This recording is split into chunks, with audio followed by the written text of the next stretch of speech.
Picture this. You're standing in the Portsmouth shipyard in 1905, watching workers build what looks like the strangest warship anyone has ever seen.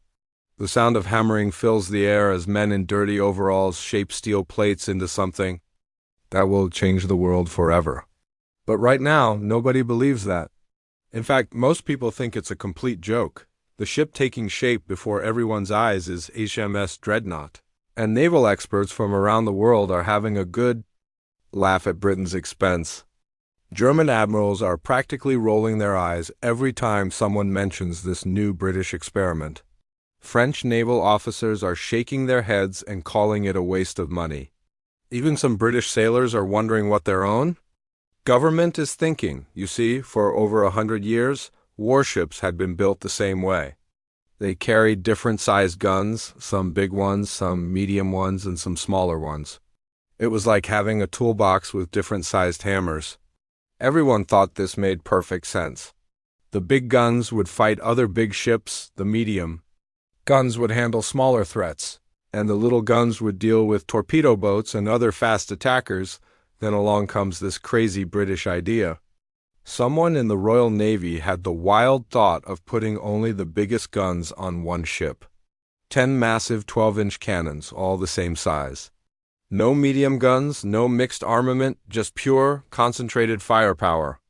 To most naval experts, this seemed like showing up to a dinner party with 10 forks and no knife or spoon. Admiral von Tirpitz, the man in charge of building Germany's navy, looked at the plans for this new British ship and laughed out loud. He told his staff that one well-placed torpedo from any of their proven vessels would send this floating experiment straight to the bottom of the ocean. The Germans had spent decades building a navy the traditional way, and they weren't about to admit that maybe, just maybe, they had been doing it wrong all along. The French weren't any kinder. Their naval commanders called the Dreadnought a floating fortress with no practical value. They pointed out that their own ships could engage multiple targets at different ranges, while this British monster could only do one thing: fire big guns at big targets.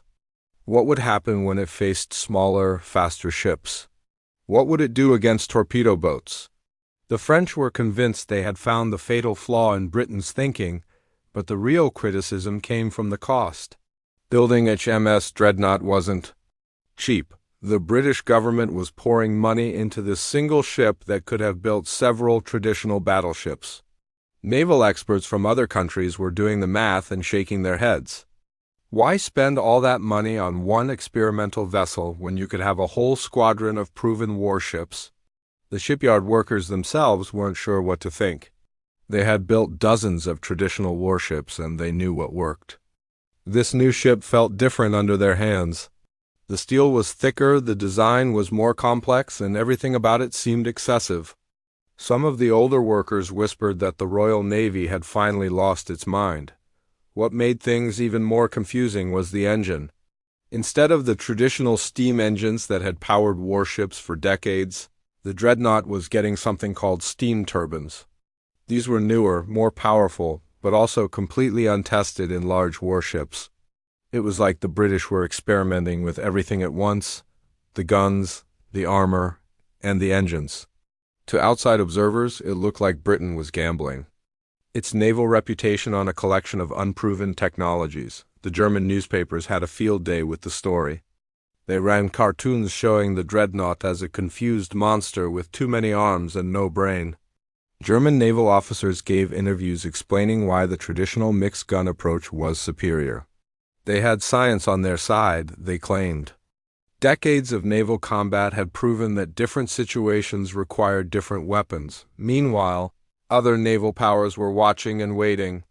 The Americans were building their own traditional battleships and feeling pretty good about their choices. The Japanese, fresh from their victory over Russia, were confident in their conventional fleet. The Italians and Austro-Hungarians were also sticking with proven designs. Everyone seemed to agree that the British had made a very expensive mistake, but there were a few people who weren't laughing. Deep in the British Admiralty, some officers were quietly excited about what they were creating. They had run secret tests and calculations that suggested something incredible. What if a ship with all big guns could engage enemies from distances where smaller guns couldn't even reach? What if speed and heavy armor could protect the ship from the very torpedoes everyone was worried about? The man overseeing the dreadnought's construction would walk through the shipyard each day, listening to the workers' concerns and the critics' complaints. He knew they were building something revolutionary, but he also knew that revolutions often look like disasters before they look like genius. Every rivet, every steel plate, every innovation was a bet on a completely different future of naval warfare. As 1905 turned into 1906, the mockery continued. Foreign naval attaches would visit Portsmouth and send reports back home describing the peculiar British experiment. Their messages were filled with technical criticisms and confident predictions that this oversized, overgunned, overpowered ship would be a failure in actual combat. The irony was thick enough to cut with a knife. Here were the world's naval experts, men who had spent their entire careers studying ships and sea warfare, completely missing the point of what they were looking at. They saw a ship that broke all the rules and assumed it must be wrong. They couldn't imagine that maybe, just maybe, all the rules were about to change. In the pubs near the shipyard, workers would argue about the dreadnought over their evening drinks. Some thought it would be the most powerful warship ever built. Others worried it would be a floating target. Most just hoped they were building something that would keep Britain safe, even if they didn't understand how it was supposed to work. Nobody in those Portsmouth pubs could have imagined that they were witnessing the birth of modern naval warfare.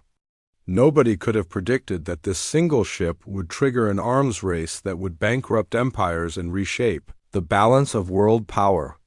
All they knew was that they were building something different, something that made the experts nervous, and something that might just change everything. The dreadnought was nearly complete, and the world was about to discover whether the joke was on Britain or on everyone who had been laughing at them.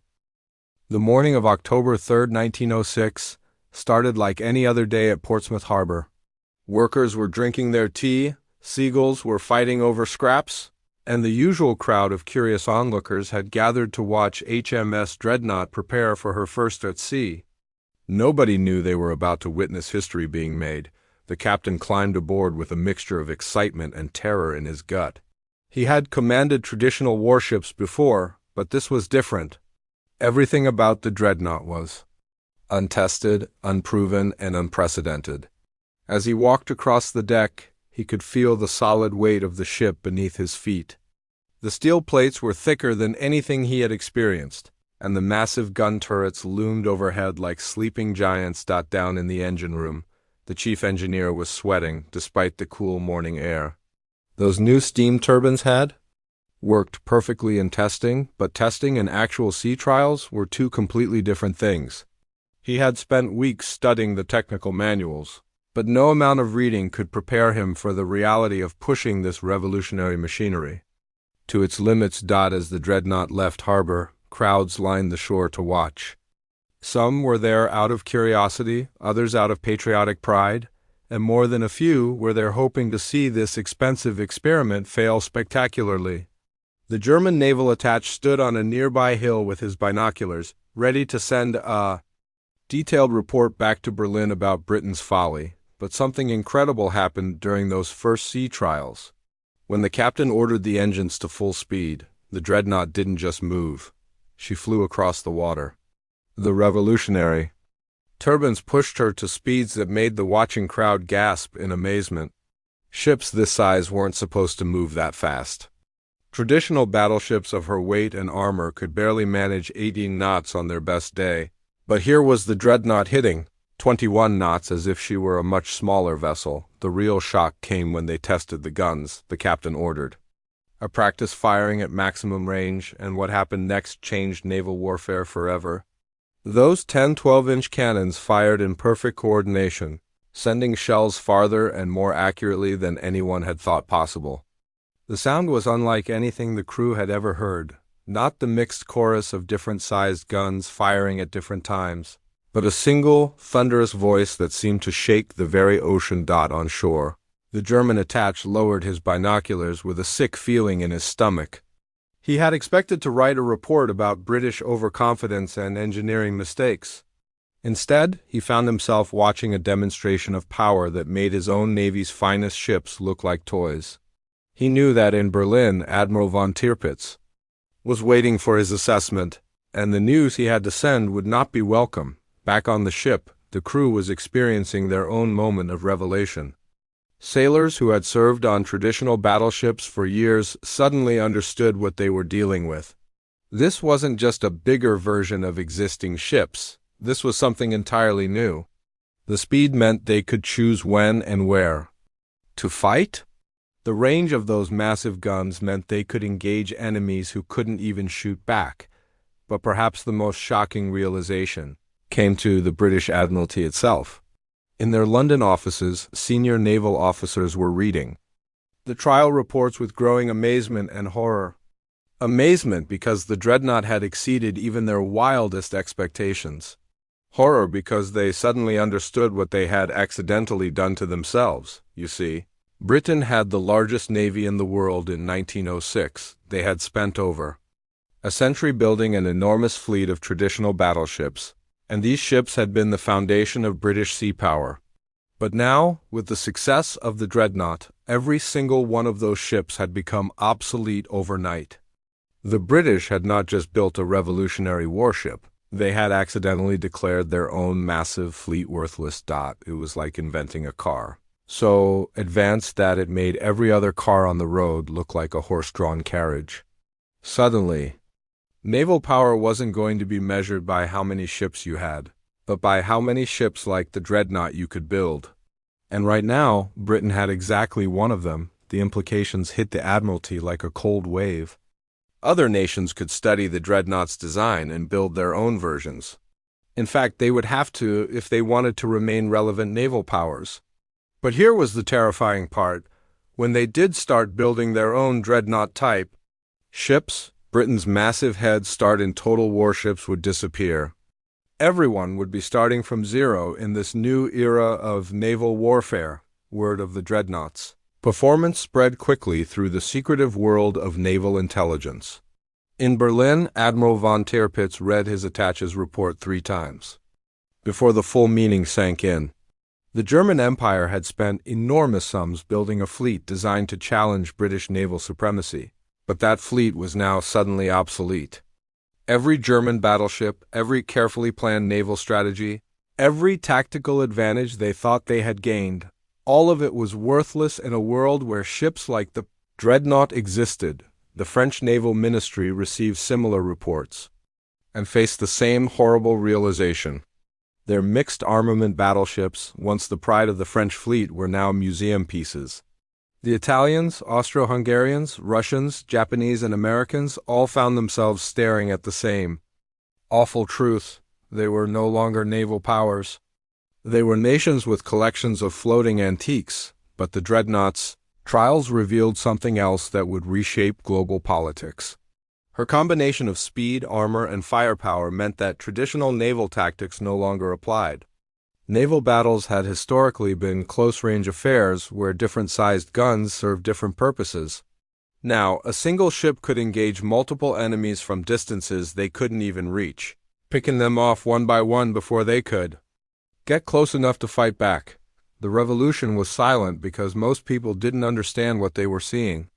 Newspaper reports talked about Britain's new fast battleship, but they missed the bigger picture.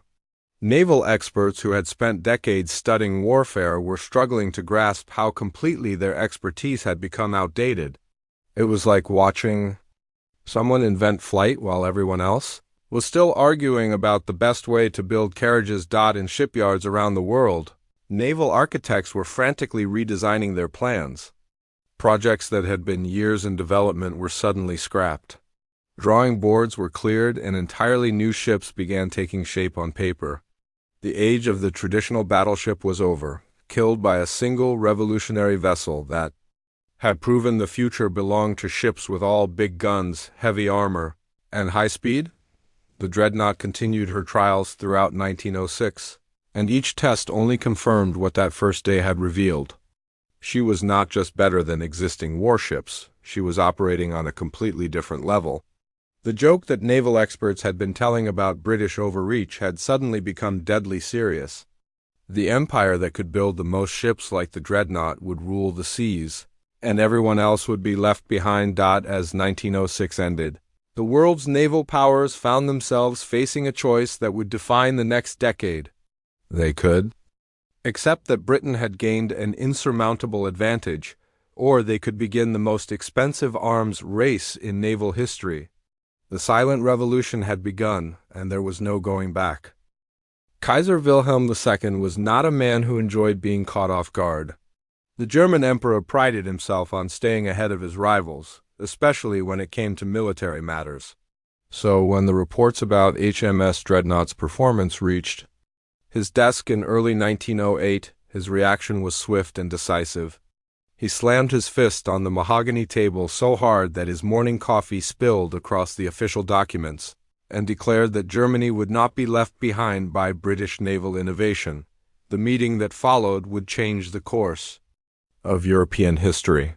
In a grand room filled with Germany's top naval officers, the Kaiser paced back and forth like a caged tiger. Admiral von Tirpitz, the man who had laughed at the Dreadnought just 2 years earlier, now sat quietly as his emperor demanded answers. How had they missed this? How had the British gained such an enormous advantage? And most importantly, what were they going to do about it? The numbers were terrifying. Britain was already building more ships like the Dreadnought, and each one made Germany's existing fleet less relevant. German naval planners had calculated that their current battleships, once the pride of the Imperial Navy, would need to attack in groups of 3 or 4 to have any chance against a single British Dreadnought. It was like bringing swords to a gunfight. Von Tirpitz stood up slowly, his face pale but determined. He had spent years building Germany's naval reputation, and he wasn't about to watch it crumble. He outlined an ambitious plan that would require completely rebuilding the German fleet from scratch. New shipyards would need to be constructed, new technologies developed, and massive amounts of money would have to be found. The Kaiser listened intently, nodding as the scope of the challenge became clear. But money was exactly the problem. The German Empire was already spending enormous sums on its army, which was considered the finest in Europe. The military budget was stretched thin, and adding a massive naval construction program would require financial gymnastics that would make even the most creative accountants nervous. Treasury officials who attended later meetings looked like they had seen ghosts when they calculated the costs. The German shipyards went into overdrive almost immediately.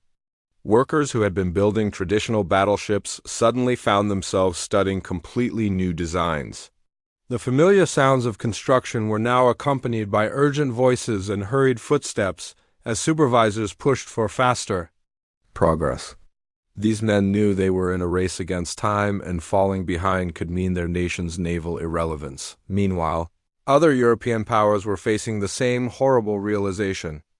In Vienna, Austro-Hungarian naval planners were discovering that their carefully planned fleet expansion was now worthless. The ships they had designed with such pride were already obsolete before their keels were even laid. Austrian shipbuilders found themselves throwing away months of work and starting over with designs copied from British innovations. The Italians were perhaps hit hardest of all. Their navy had always been smaller than the major powers, but they had hoped to punch above their weight with clever tactics and efficient ships. Now they realized that tactics meant nothing when your opponent could sink you from distances your guns couldn't even reach. Italian naval officers gathered in Rome, staring at maps and budgets, trying to figure out how their relatively poor nation could possibly compete in this new world of super expensive warships. Russia presented a unique case. The Tsar's navy was still recovering from its devastating defeat by Japan in 1905. And the last thing the empire needed was another expensive naval race. But Russian admirals argued that they couldn't afford to fall further behind. If they didn't build dreadnoughts, they would have no navy worth mentioning. Russian shipyards, many of them still rebuilding from the previous war, suddenly found themselves tasked with constructing the most advanced warships in the world. The human cost of this arms race was staggering. Families across Europe watched as their governments diverted money from roads, schools, and hospitals to build these floating fortresses. German workers saw their tax burden increase year after year as more funds went to naval construction. Austrian peasants wondered why their government could afford massive warships but couldn't improve rural infrastructure. In the shipyards themselves, the pressure was intense. British workers who had built the original dreadnought found themselves working longer hours as the Admiralty demanded more ships faster. German shipbuilders were pushing their equipment and their bodies to the limit, trying to match British production. The sound of hammering and welding now echoed through the night as workers labored under electric lights, racing to complete hulls before their rivals could gain an even larger advantage. The technical challenges were immense. Building a dreadnought wasn't like scaling up a smaller ship. It required mastering entirely new engineering problems. The massive guns needed special mounting systems that could handle recoil forces that would have torn apart older ships. The armor had to be thicker and more sophisticated than anything previously attempted. The steam turbines were still new technology that many engineers didn't fully understand. Foreign shipyards faced an additional problem. They had to reverse engineer British innovations while trying to improve upon them. German engineers studied every photograph and report they could find about British dreadnoughts, trying to understand how the steam turbines worked and how the gun turrets were arranged. It was like trying to build a car by looking at pictures of one driving down the street. The financial strain was becoming unbearable. By 1910, Germany had managed to launch several dreadnought-type battleships, but each one cost more than the government had originally budgeted. The Kaiser found himself in heated arguments with his finance ministers, who warned that the naval race was draining money needed for other critical projects. But stopping now would mean admitting defeat to the British, and Wilhelm was not prepared. To do that, other nations were making difficult choices. Austria-Hungary decided to build fewer but more powerful ships, hoping that quality could make up for quantity. Italy entered into a partnership with Britain, hoping to gain access to advanced technology in exchange for political cooperation. Russia's program moved forward slowly. Hampered by technical problems and funding shortages, the arms race was creating unexpected alliances and tensions. Nations that had been neutral found themselves choosing sides based on naval technology. Sharing agreements. Countries with advanced shipbuilding capabilities suddenly found themselves courted by multiple empires seeking technical assistance. The global balance of power was shifting based not on traditional alliances, but on who could build the most effective DREADNOUGH. By 1912, the scope of the competition had expanded beyond anyone's original imagination. What had started as a response to one British ship had become a fundamental restructuring of how nations projected power across the oceans. Governments were borrowing money they couldn't afford to build ships they hoped they would never have to use in combat. The workers building these ships understood the stakes. They were creating weapons that could determine the fate of empires, and every rivet they drove, every steel plate they welded, brought their nations closer to either victory or financial collapse. The race that had begun with mockery of British innovation had become a desperate scramble for survival in a world where naval power meant everything and falling behind meant becoming irrelevant on the global stage. By 1914, the German Empire was like a man trying to carry too much weight while climbing a mountain. Every step forward required enormous effort, and the burden was getting heavier with each passing month. In the 9 years since HMS Dreadnought had first shocked the world, Germany had managed to build 13 modern battleships that could match British designs. It was an impressive achievement by any measure, but it wasn't enough.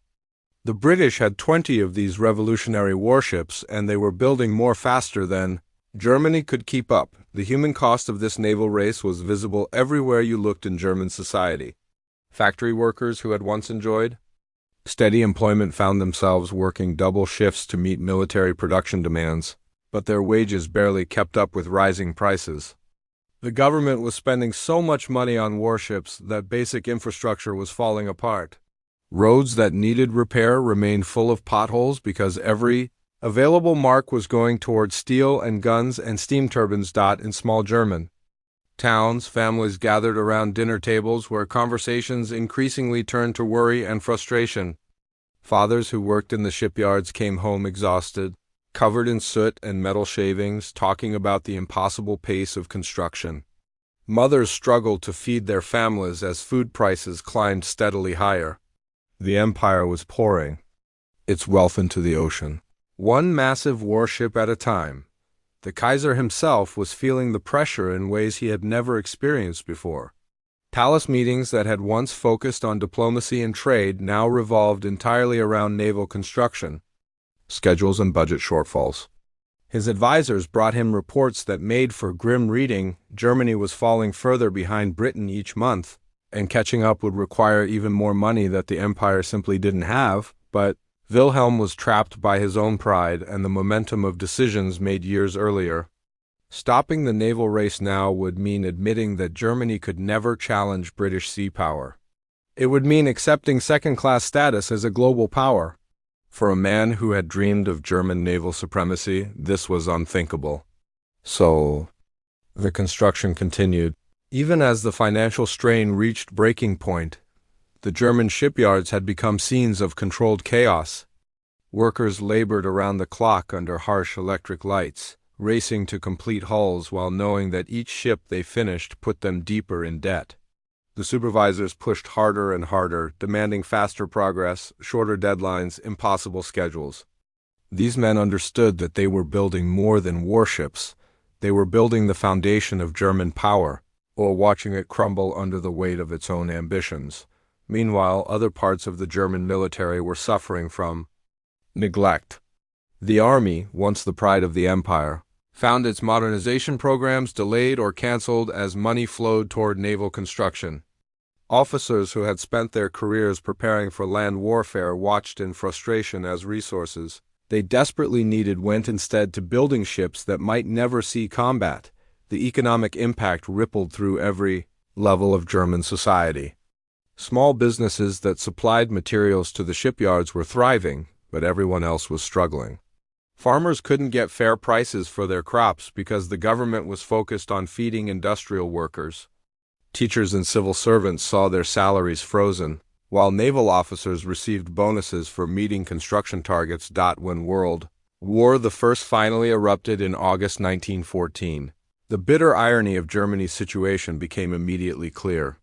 All those years of building dreadnoughts, all that money spent on naval supremacy, and the German high seas fleet found itself trapped in port by the very British ships it had been designed to fight.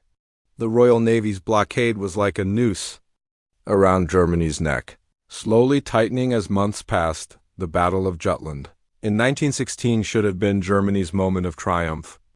This was the chance for the high seas fleet to prove that all those years of construction and sacrifice had been worthwhile. German sailors who had trained for years aboard these expensive warships finally had their opportunity to challenge British naval supremacy in open combat, but when the smoke cleared and the casualties were counted, the result was devastating for German morale. Their ships had fought bravely. No one could question the courage of the German sailors or the quality of their vessels. However, they had failed to break British control of the seas. The Royal Navy remained dominant, the blockade continued, and Germany's massive investment in naval power had achieved nothing. The blockade was slowly strangling German society. Ships that had once brought food, raw materials, and manufactured goods from around the world could no longer reach German ports. Families who had already sacrificed for the naval building program now found themselves facing genuine hunger.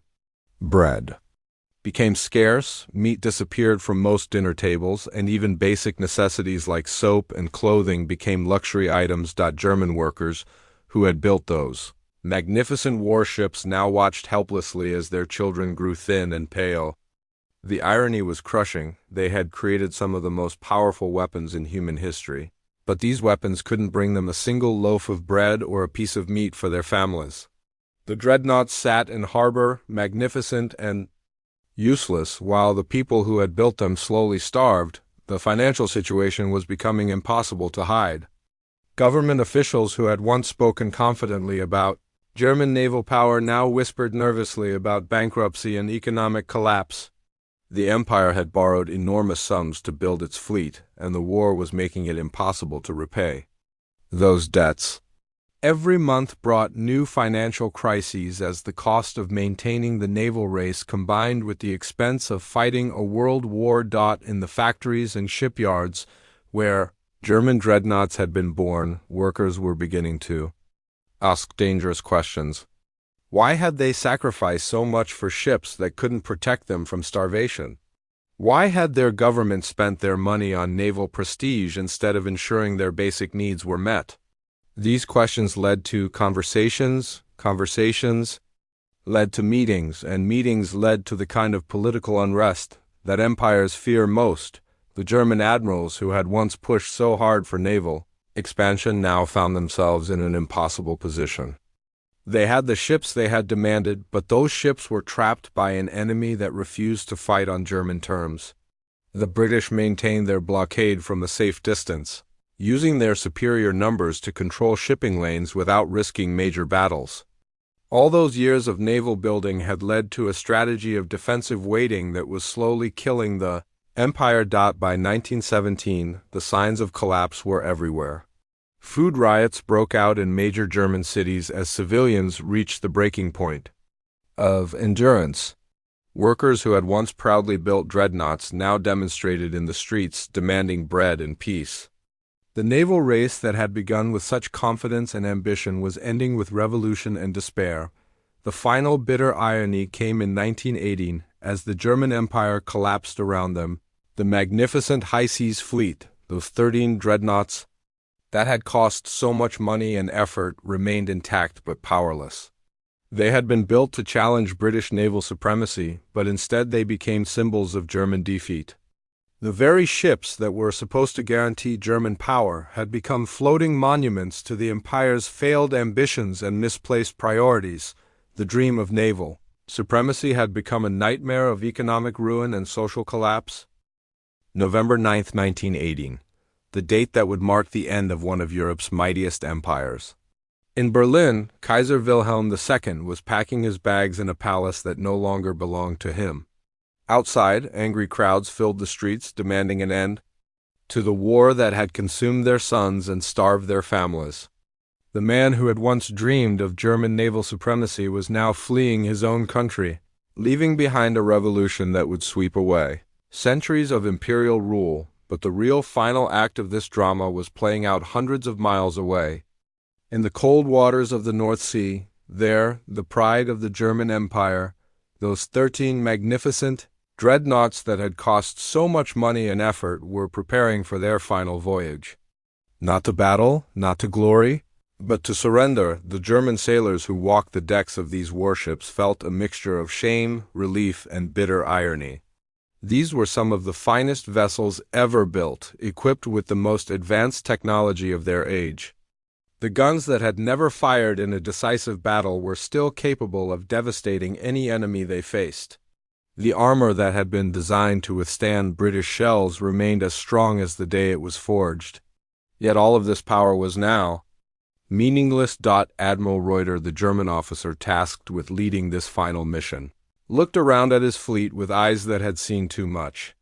These ships represented everything Germany had tried to achieve on the seas. Billions of marks, thousands of workers' lives, years of national sacrifice. All of it was sailing toward British captivity. The admiral knew that many of his sailors were asking the same question he was: what had it all been for? The British naval base at Scapa Flow had been chosen as the destination for this surrender, and the symbolism was not lost on anyone involved. Here, in the remote waters of Scotland, the German high seas fleet would end its existence under the watchful eyes of the Royal Navy. British sailors lined the shores to watch the arrival of ships they had feared and respected, but never quite managed to fight in the decisive battle both sides had expected. As the German dreadnoughts sailed into Scapa Flow, their crews could see British warships surrounding them on all sides. These were the descendants of HMS Dreadnought, the ship that had started this entire arms race 13 years earlier.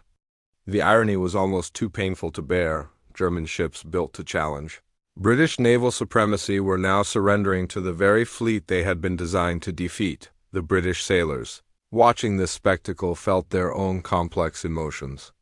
Many of them had spent years preparing for a great naval battle that had never really come. They had trained on ships built to fight these German dreadnoughts, but most of the war had been spent enforcing the blockade rather than engaging in the glorious fleet actions they had imagined. Now, seeing their enemies arrive in defeat, there was no sense of celebration, only a grim satisfaction that the long struggle was finally over for the German crews. The next few months in captivity were a daily reminder of their empire's failed gamble. They maintained their ships with professional pride, but everyone knew these vessels would never sail under German flags again. Conversations in the mess halls turned to memories of home and speculation about what kind of country they would return to. The revolution in Germany meant that the world they had left behind no longer existed. Meanwhile, back in Germany, the consequences of the naval arms race were becoming devastatingly clear. The empire that had spent so much on warships had collapsed, not from military defeat at sea, but from economic exhaustion and social revolution. The money that had gone into building dreadnoughts could have fed families, improved infrastructure, or strengthened the institutions that might have prevented the revolution. Instead, it had been invested in ships that were now prisoners in a Scottish harbor. The human cost was staggering when finally calculated. German families had sacrificed for years to build a navy that had failed to protect them from starvation. Workers had labored in dangerous conditions to create weapons that couldn't bring them victory. Taxpayers had funded a dream of naval supremacy that had become a nightmare of national collapse. But perhaps the most bitter irony came on June 21, 1919. On that day, Admiral Reuter made a decision that shocked both the British and his own crews.